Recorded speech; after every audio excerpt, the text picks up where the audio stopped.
Hey guys, like it's JPS here, and here we are going to be looking at a review of 2xtreme. This is an old game.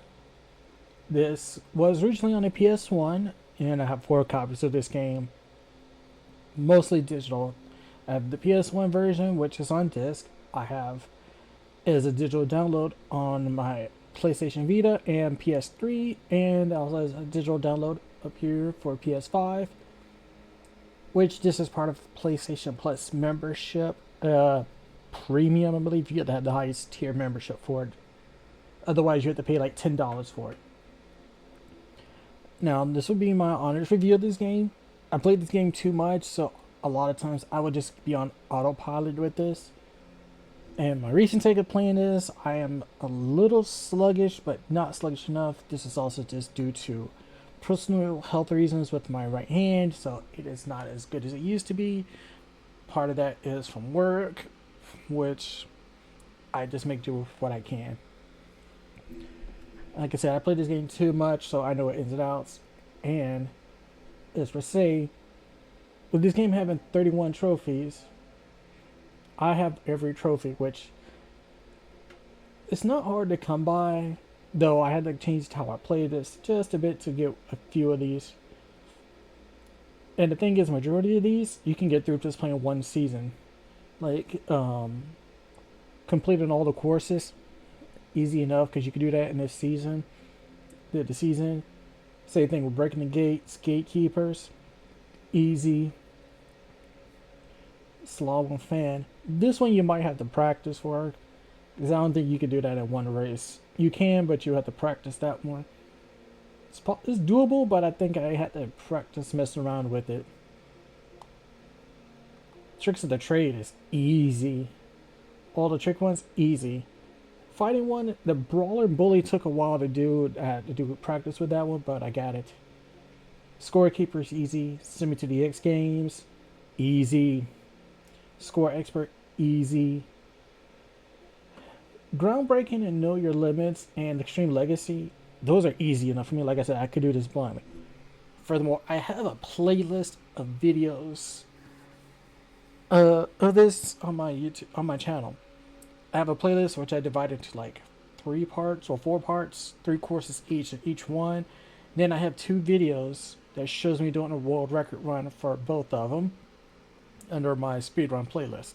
So you can see just how easy this game is. And that was done on the PS1. So original hardware done for those.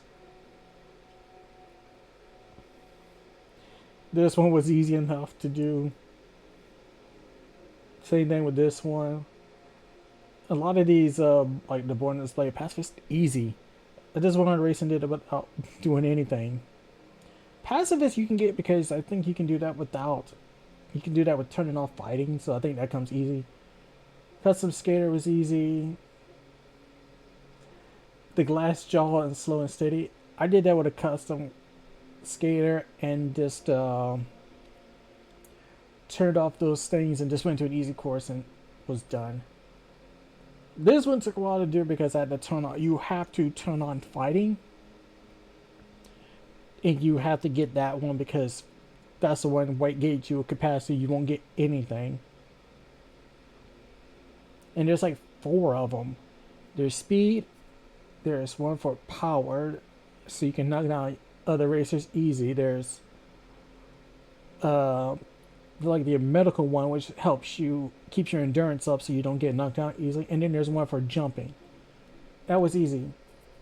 Target acquired goes hand in hand with I have the power, because you got to go through every gate.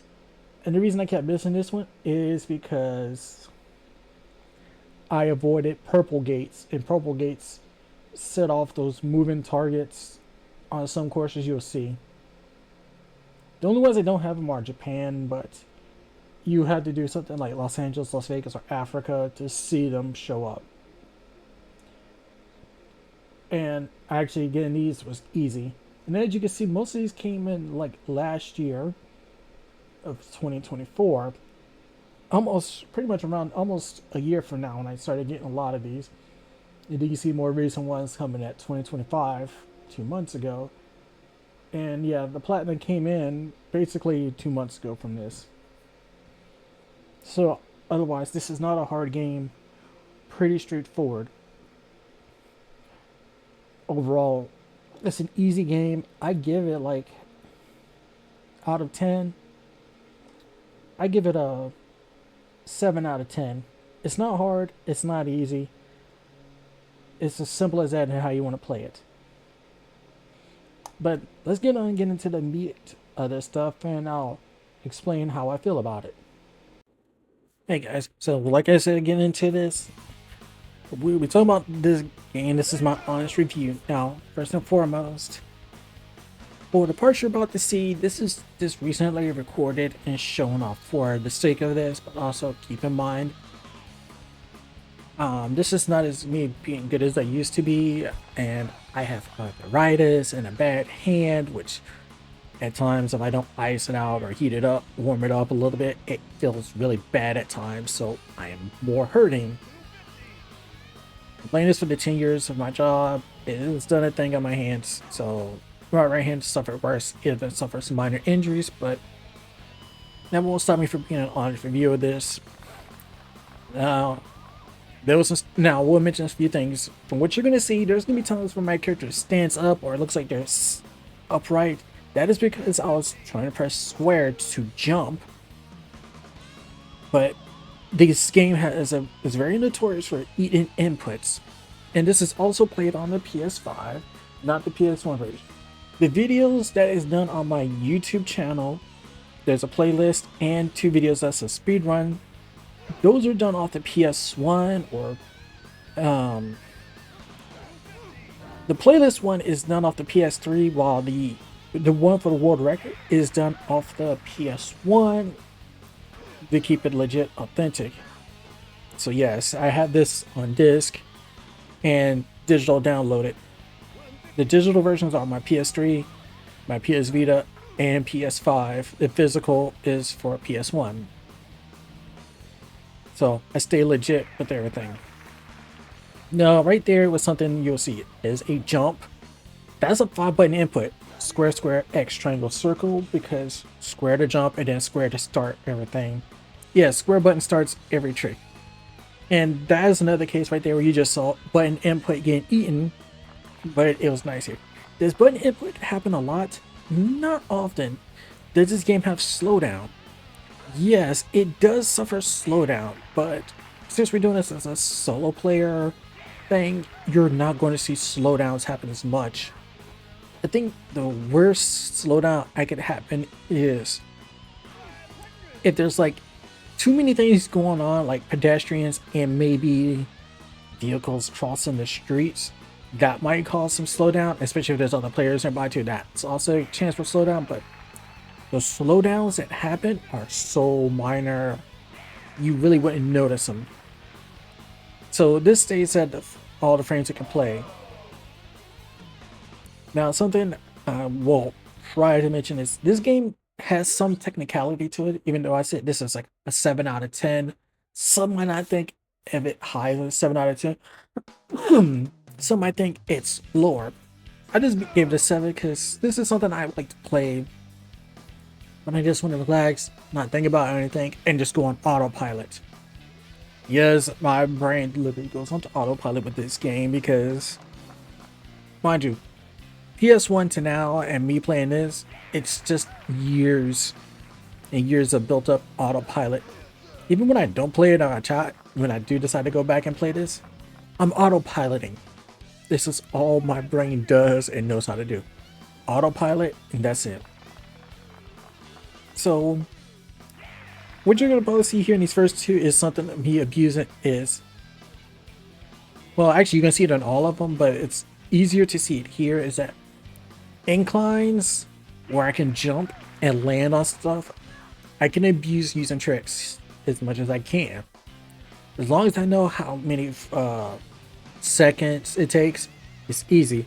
I won't get too technical because I'm not going to talk about frames, like frame data and all that. If you want me to go technical about that, I can make a separate video that explains it with tricks and everything, the trick inputs and all that, how to abuse that to get as many points as you can get out of this. Now, I want to keep this simple. when I do a trick and it seems like you should have failed that and like fall and bust your face in, it's because I know how to cheese it. Because as long as you're halfway through the trick and you're on the ground, but you come off the ground and finish it, it's gonna count. As long as you're even slightly off the ground, your feet is not touching the ground or your wheels are not touching the ground, you are safe. That's all the game is checking. Is there something to, is are your feet touching the ground or your wheels touching the ground? If not, fine. That one where you kind of do the splits, that one kind of cheeses the system a little bit because you're kind of split, your legs spread out and then come back in a little bit, so it kind of wings it. Now up here, I think is this one. There's going to be a point where also sometimes the game will end it early, so it kind of speeds you up. When you saw me do that 360, not the second one, no, not this third one, but that first one, I was low, but the moment I came out of it, it was like, nope, back to normal. We ain't wasting time for frames. Sometimes it does that. Sometimes it doesn't. Depends on how the game feels. And when you go too fast, you're going to crash and burn. Now, I know some people don't like this. It's like, I don't see enough up ahead or whatever. You're not really going to see enough. You see just enough to know that, oh, look, I'm coming up on this, so I can prepare myself. Sometimes you can't, you're not thinking ahead fast enough, whatever. Now, the computer players, and I know they're not on, but you will probably see them in the normal videos I do of this. Now, computer players, if you want to see how bad they are, look at my world record speed with fighting on. Computer players normally follow a set path. And that set path sometimes doesn't even mean they follow you. It's like this invisible line that they follow and they just ride it out. But if you're nearby, they beeline away from set path and come after you.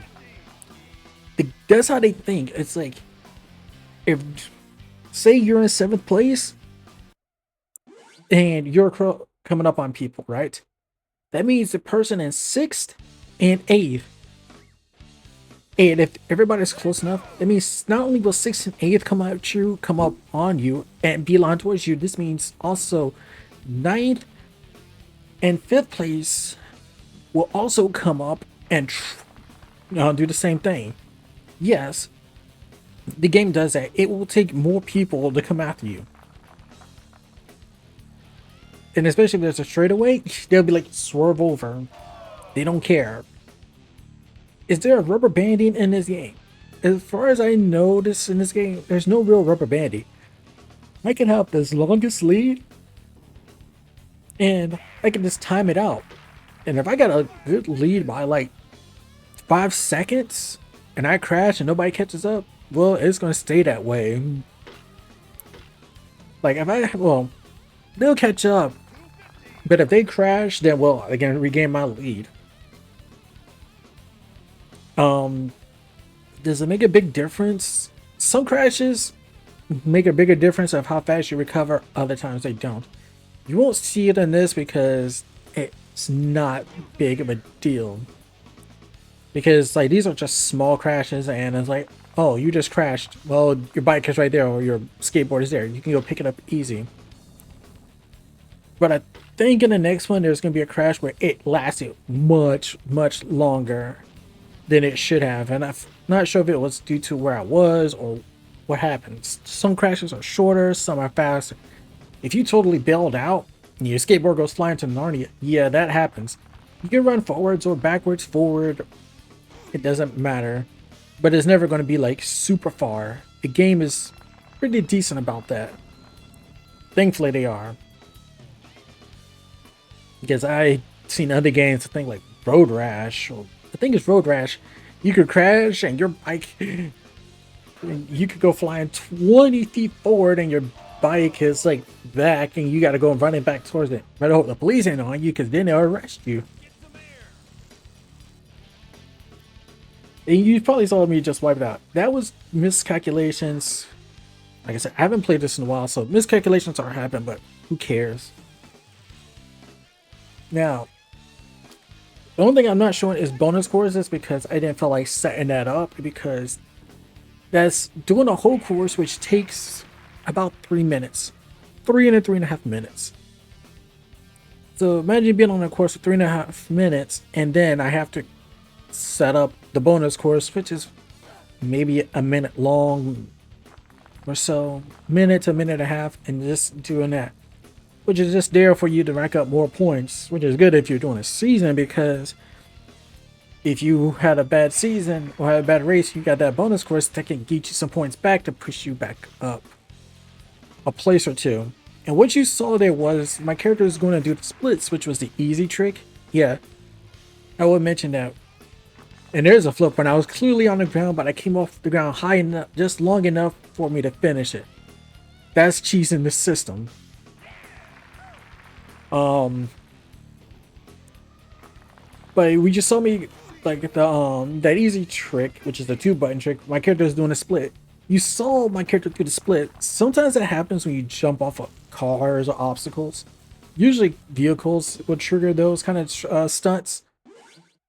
But you saw, when you saw that jump, but you just saw split straight into another trick. You can chain tricks together if you want to. Is it mandate? Is it worth it? Not always, but in some cases you can.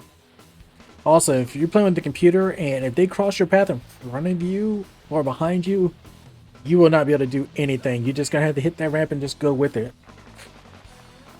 Now, some of this I may look like I'm playing it safe.